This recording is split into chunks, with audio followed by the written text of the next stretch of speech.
मैं भारत को भारतीयता की मान्यता के आधार पर फिर से खड़ा करना चाहता हूं, उस काम में लगा हूं।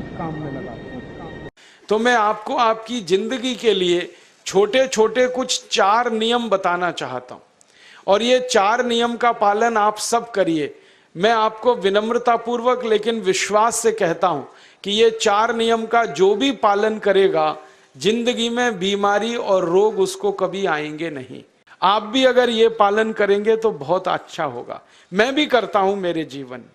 मैं पिछले 15 वर्षों से योग प्राणायाम करता हूं, उसके साथ कुछ नियम मैंने बनाए हैं, वो नियम का पालन करता हूं और वही नियम आपको बताना चाहता हूं। स्वामी जी पालन करते हैं, मैं करता हूं, हमारे लाखों योग शिक्षक करते हैं, और इन नियमों का पालन करने से हमको इतना लाभ हुआ है कि कभी बीमारी आती नहीं।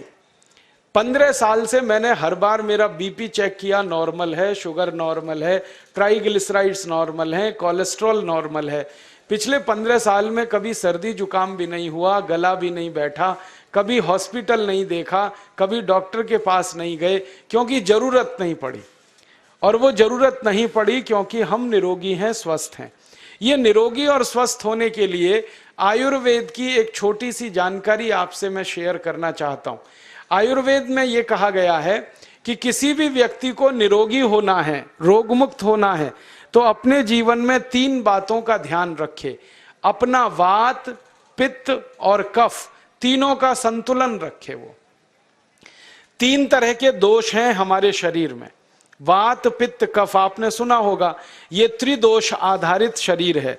जब वात बहुत बिगड़ जाता है तो 80 से ज्यादा रोग आते हैं। जब पित्त बहुत बिगड़ जाता है तो लगभग 46 से 50 रोग आते हैं, और जब कफ बिगड़ जाता है तो 28 रोग आते हैं, और वात, पित्त, कफ तीनों बिगड़ जाएं तो 148 रोग आते हैं। सर्दी, खांसी, जुकाम से लेकर और कैंसर तक जो आखिरी रोग माना जाता है, ये सब वात, पित्त, कफ के बिगड़ने का खेल है। तो इस देश के आयुर्वेद चिकित्सा के सबसे महान लोगों में से कुछ नाम आप जानते हैं, जैसे चरक ऋषि, जैसे सुश्रुत ऋषि। ऐसे एक ऋषि हुए बाघभट्ट। बाघभट्ट ऋषि ने एक पुस्तक लिखी है, उसका नाम है अष्टांग हृदयम, और एक पुस्तक लिखी है, उसका नाम है अष्टांग संग्रहम। इन दोनों पुस्तकों में उन्होंने 7000 नियम बताए हैं। उनमें से 4 बताता हूं, अच्छे लगे तो आज से ही पालन करो और दूसरों को भी बताओ, ताकि कोई भी इन नियमों का पालन करे तो बीमार ही ना पड़े। ये चारों नियम हैं वात, पित्त और कफ को संतुलित रखने के लिए। अब वात, पित्त, कफ तीनों एक साथ आपके संतुलित रहें तो उसके लिए पहला नियम है खाना खाने के तुरंत बाद पानी नहीं पीना। ये पहला नियम है। आप बोलेंगे ये तो बड़ी मुश्किल बात है, खाना खाते ही पानी पीते हैं हम तो सबके सब, और बिना पानी पिए खाना ही नहीं खाते। कई लोग तो खाने से ज्यादा पानी पीते हैं, खाना कम खाते हैं, पानी ज्यादा पीते हैं। ये खाना खाने के बाद पानी कभी भी नहीं पीना, क्योंकि महर्षि बाघभट्ट कहते हैं भोजनांते विषम वारी, माने भोजन के अंत में पानी पियो तो जहर के पीने के जैसा है। इसलिए वो कहते हैं कभी भी खाने के तुरंत बाद पानी मत पियो। अब आप मुझे पूछोगे क्यों नहीं पिए, कारण बता दो। कारण मैं बताना चाहता हूं सरल भाषा में। हम जब खाना खाते हैं ना तो पेट में सारा खाना इकट्ठा होता है। पेट में एक स्थान होता है, उसको हम कहते हैं जठर। संस्कृत में, हिंदी में जठर कहते हैं, अंग्रेजी में उसको एपिगैस्ट्रियम कहते हैं, हिंदी में कुछ लोग उसको आमाशय भी कहते हैं। ये जठर छोटा सा स्थान है। आपके पेट में नाभि है ना, उसके लेफ्ट साइड में बाईं तरफ छोटा सा स्थान है। सारा खाना आपका इसी स्थान पर आता है। जो भी आप खाते हो, रोटी, चावल, दाल, सब्जी, दूध, दही, कुछ भी खाओ, सब कुछ जठर में आता है।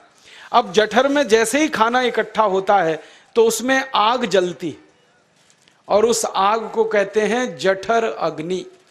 मिला के बोल देते हैं जठराग्नि। आप जैसे ही खाना खाते हो, पेट में जठर में अग्नि जलती है, वो अग्नि खाने को पचाती है, और अग्नि खाने को ऐसे ही पचाती है जैसे रसोई घर की अग्नि खाने को पकाती है। आपके रसोई घर में आप अग्नि जलाओ, उसके ऊपर दूध रख दो, दूध में थोड़ा चावल डाल दो, अग्नि जब तक जलती रहेगी खीर तब तक बनती रहेगी। आप घर में अग्नि जलाओ, उसके ऊपर पानी रख दो, उसमें दाल डाल दो, दाल की पकने की क्रिया तब तक चलेगी जब तक अग्नि जलेगी। ऐसे ही पेट में होता है, जैसे ही आपने खाना खाया पेट में अग्नि जलती है, और जब तक अग्नि जलती है तो खाने के पचने की क्रिया चलती है। जैसे रसोई घर में खाना पकाते हैं वैसे ही पेट में भी खाना पकता है, इसी को हम पचने की क्रिया कहते हैं, अंग्रेजी में उसको डाइजेशन कह देते हैं। तो आपने खाना खाया, पेट में अग्नि जल गई, अब वो खाने को हजम करेगी, पचाएगी। अब मुझे एक प्रश्न का उत्तर दो आप, कि जैसे ही आपने खाना खाया पेट में अग्नि जल गई और वो खाने को पचा रही है, तुरंत आपने गट गट गट गट पानी पी लिया, और खूब ठंडा पानी पी लिया, बर्फ मिलाया हुआ पानी पी लिया, फ्रिज का पानी पी लिया। क्या होने वाला है? अग्नि जलेगी कि बुझेगी? अग्नि के ऊपर पानी डालो तो अग्नि और पानी की दोस्ती नहीं है, दुश्मनी है। पानी अग्नि को बुझा देता है। तो आपने खाना खाया, अग्नि जली, पीछे से गटगट पानी पी लिया, अब अग्नि शांत हो गई, अब खाना पचेगा नहीं, तो वो पेट में पड़ा पड़ा सड़ेगा, और सड़ा हुआ खाना 100 से ज्यादा विष पैदा करेगा, और वो 100 विष आपकी जिंदगी को नरक बना देंगे, और जिंदगी भर आप बीमार पड़े रहेंगे। आपको मालूम है, कई लोग कहते हैं मुझे पेट में बहुत गैस बनती है। ये गैस उन्हीं को बनती है जिनका खाना हजम नहीं होता। कोई लोग कहते हैं कि मुझे पेट में जलन होती है, ये जलन उन्हीं को होती है जिनका खाना पचता नहीं। कोई कहते हैं कि मेरे पेट में एकदम गुम हो जाता है, फूल जाता है, ये सब वो लक्षण हैं जब खाना पचता नहीं। तो खाना पचेगा नहीं तो सड़ेगा, सड़ेगा तो विष पैदा करेगा, और वो विष आपको बीमार करेंगे। इसलिए महर्षि बागभट्ट ने कहा, खाना खाते ही पानी मत पियो। समझ में आया? फिर आप बोलोगे कितनी देर तक नहीं पिए? कम से कम 1 घंटे तक। 1 घंटे बाद पानी पियो। आप बोलोगे जी 1 घंटा क्यों? ये जो अग्नि जलने की क्रिया है ये लगभग 1 घंटे तक ही चलती है पेट में, उसके बाद अग्नि अपने आप शांत हो जाती है, उसके बाद पानी पी लो। तो खाना अगर 10 बजे खाया तो 11 बजे पानी पियो, 11 बजे खाया तो 12 बजे पियो, 12 बजे खाया तो 1 बजे पियो, 1 घंटे बाद पानी पियो। अब आपके मन में यह सवाल आ सकता है कि खाना खाने के पहले पी लें क्या? हाँ पी लो, 40 मिनट पहले पेट भर के पानी पी लो। 10 बजे खाना खाना है, 9:20 पे खूब पानी पी लो, जितना पी सकते हो। 11 बजे खाना खाना है, 10:20 पे पी लो, खूब पानी पी लो, 40 मिनट पहले। आप और एक सवाल पूछ सकते हो कि अच्छा ठीक है, खाने के बाद पानी तो नहीं पिएंगे, कुछ और पी सकते हैं क्या पानी को छोड़कर? तो उसके लिए बागभट्ट जी कहते हैं कि खाने के तुरंत बाद अगर पीना है तो दही की लस्सी पियो, मट्ठा। खाने के बाद अगर तुरंत पीना है तो फलों का रस पियो, गन्ने का रस पी लो, संतरे का रस पी लो, मौसमी का रस पी लो, अनार का रस पी लो। अब आप कहोगे ये सब महंगी महंगी चीजें बता रहे हैं, गन्ने का रस, संतरे का रस, अनार का रस, पैसे तो है नहीं। तो सबसे सस्ता रस है नींबू का ही रस पी लो, शिकंजी बना के पी लो, वो तो सबसे सस्ता है। तो खाना खाने के बाद या तो दही की लस्सी पियो या रस पियो। और एक तीसरी चीज है, दूध पी सकते। तो खाने के तुरंत बाद पीना है तो दही की लस्सी या मट्ठा, खाने के तुरंत बाद पीना है तो कोई फल का रस, खाने के तुरंत बाद पीना है तो दूध। पानी 1 घंटे बाद पियो। और अगर एक बात ध्यान रखो तो अच्छा है कि सवेरे खाना खाते हैं जिसको हम ब्रेकफास्ट कहते हैं, नाश्ता, तो फलों का रस पीना अच्छा, दोपहर को खाना खाएं तो लस्सी और मट्ठा पीना अच्छा, और रात का खाना खाएं तो दूध पीना अच्छा। जो लोग इस नियम का पालन कर सकते हैं जिंदगी में कभी भी 80 रोग उनको नहीं हो सकते। वात पित्त कफ तीनों ही इस एक छोटे से नियम से संतुलित रहते हैं। तो ये पहला नियम मैंने आपसे कहा। दूसरा नियम एक और है, और वो नियम ये है कि पानी कभी भी पियो, घूट घूट भर के पियो। जैसे गरम चाय पीते हैं, गरम कॉफी पीते हैं, गरम दूध पीते हैं, एक एक घूट भर के, एक एक सिप करके, ऐसे ही पानी पीने की आदत डालो। ये मुंह में एक बार गिलास लगा लिया, गटागट उसको खाली कर दिया, ये तरीका गड़बड़ है। एक घूट पानी, दो घूट पानी एक बार में उतना ही पियो। आप बोलोगे ये क्या चक्कर है? बात ऐसी है कि एक एक घूट पानी जब हम पीते हैं तो मुंह की लार पानी के साथ मिलकर पेट में अंदर जाती है, और ये जो मुंह की लार होती है ये क्षारीय होती है और पेट में हमेशा अम्ल बनता रहता है। तो एक घूट पानी पिया, मुंह की लार इसके साथ अंदर गई, दो घूट पिया और ज्यादा गई, बार बार लार अंदर जाएगी तो क्षार पदार्थ पेट के अम्ल के साथ मिलेगा। पेट में अम्ल बनता है, मुंह में लार क्षारीय होती है, तो ये क्षार को अम्ल में मिला दिया जाए और ये अच्छे तरीके से मिलकर पेट में जाए तो कभी भी कोई व्यक्ति के पेट को अम्लता नहीं होती, एसिडिटी नहीं होती। और पेट में अम्लता नहीं होती तो रक्त में अम्लता नहीं होती, और जिनके रक्त में अम्लता नहीं होती उनकी जिंदगी में कभी भी वात पित्त कफ के असंतुलन की स्थिति पैदा नहीं होती। इसलिए पानी घूट घूट करके पीना। मैं आपको एक छोटा सा मेरा ऑब्जर्वेशन बताता हूं, परीक्षण।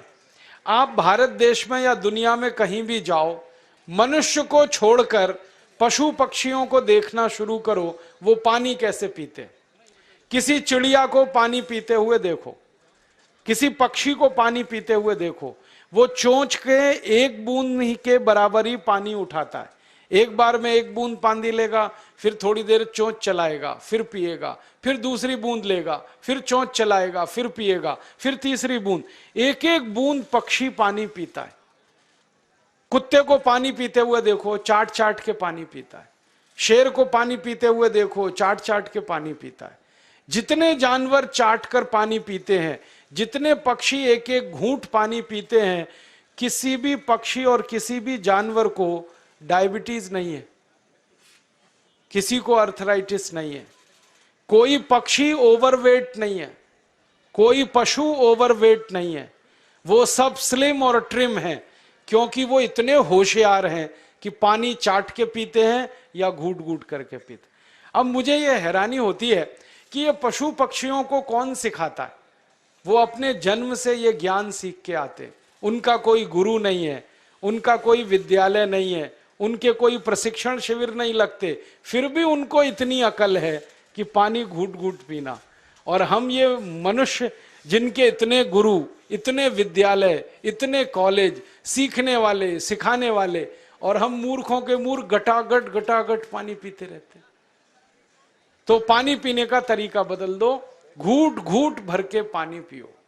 ये दूसरा नियम है। तीसरा नियम है कि जिंदगी में कितनी भी प्यास लगे, ठंडा पानी कभी मत पियो। बर्फ डाला हुआ पानी, फ्रिज में रखा हुआ पानी, वाटर कूलर का पानी जिसका तापमान बहुत कम है, ये कभी मत पीना। क्यों? क्योंकि शरीर आपका गर्म है और पानी ठंडा है। अब होता क्या है वो मैं समझाता हूं सरल भाषा में। पेट तो गर्म है, अब इसमें ठंडा पानी डाल दिया आपने तो अंदर झगड़ा होता है। और झगड़ा क्या होता है? या तो पानी पेट को ठंडा करेगा या पेट पानी को गर्म करेगा। अगर पानी ने पेट को ठंडा कर दिया तो पेट के ठंडा होते ही हृदय ठंडा होता है, हृदय के ठंडा होते ही मस्तिष्क ठंडा होता है, मस्तिष्क के ठंडा होते ही आदमी ठंडा होता है, और आदमी ठंडा होते ही राम नाम सत्य होती है। आपको मालूम है जब शरीर ठंडा पड़ जाता है तो घर में भी नहीं रखते, निकाल के बाहर सड़क पे रख देते। जो घर आपने बनाया अपनी मेहनत से, शरीर के ठंडा पड़ते ही निकाल बाहर करते हैं उस घर में से, और फिर चिल्लाने लगते हैं लेके जाओ, जल्दी लेके जाओ, इसको जला के आओ। माने ठंडे शरीर की इज्जत नहीं है। तो ठंडा पानी क्यों पी रहे हो भाई? बंद कर दो। कोई जानवर ठंडा पानी नहीं पीता, कोई पक्षी नहीं पीता। तो आप ये ठंडा पानी पीना बंद करो, सादा पानी पीना शुरू करो। और गर्मी के दिनों में बहुत अगर आपको तकलीफ है तो मिट्टी के घड़े का पानी पी लेना, फ्रिज का और बर्फ का नहीं पीना। ये तीसरा नियम है। और चौथा और आखिरी नियम है कि आप सवेरे ही सवेरे जब सोकर उठते हो तो सबसे पहले पानी पियो। जैसे ही आपकी आंख खुल गई तो पहले 2-3 गिलास पानी पी लो, उसके बाद आप टॉयलेट में जाओ। उठते ही पानी पियोगे तो 2 फायदे हैं। पहला फायदा यह है कि पानी पेट में जाकर बड़ी आंत को साफ करता है, और जैसे ही बड़ी आंत की सफाई होगी पेट पे दबाव पड़ेगा और आप संडास घर में जाएंगे, 2-3 मिनट में पेट आपका साफ हो जाएगा। जिनका पेट सुबह एक बार में साफ हो जाता है उनकी जिंदगी में कभी रोग नहीं आता। इसलिए सुबह सुबह उठते ही पेट साफ होना जरूरी है। और उठते ही पानी पियोगे तो मुंह की जो लार है वो पानी के साथ मिलकर अंदर जाएगी। सुबह पेट में एसिड की मात्रा ज्यादा होती है, इसलिए लार का पेट में जाना बहुत जरूरी है। इसलिए सुबह उठते ही पानी पीना बहुत जरूरी है। ये 4 नियम हैं आयुर्वेद के। पहला नियम, खाना खाने के 1 घंटे बाद पानी पीना। दूसरा नियम, पानी को हमेशा घूट घूट भर के पीना। तीसरा नियम, कभी भी जिंदगी में ठंडा पानी नहीं पीना। और चौथा और आखिरी नियम, सवेरे उठते ही सबसे पहले पानी पीना। 4 नियमों का पालन जो भी अपने जीवन में कर सकता है वो वात पित्त कफ तीनों को संतुलित रख सकता है। और जिसका वात पित्त कफ संतुलित है उसके जीवन में बीमारी नहीं आती है, और जो बीमार नहीं पड़ते हैं वो स्वस्थ और तंदुरुस्त और सुखी रहते हैं। उनकी जिंदगी का खर्चा कम होता है और देश का भी बहुत सारा पैसा बचता है। आपको शायद मालूम है या नहीं, 1 साल में हम जब बीमार पड़ जाते हैं भारतवासी तो साल का करीब 6 लाख करोड़ रुपया हमारा खर्च हो जाता है उन बीमारियों का इलाज करने में। दोस्तों, सबसे पहले तो चैनल सब्सक्राइब करें, फिर लाइक, कमेंट और शेयर करें। और हाँ, हमारा एंड्रॉयड ऐप डाउनलोड करना ना भूलें।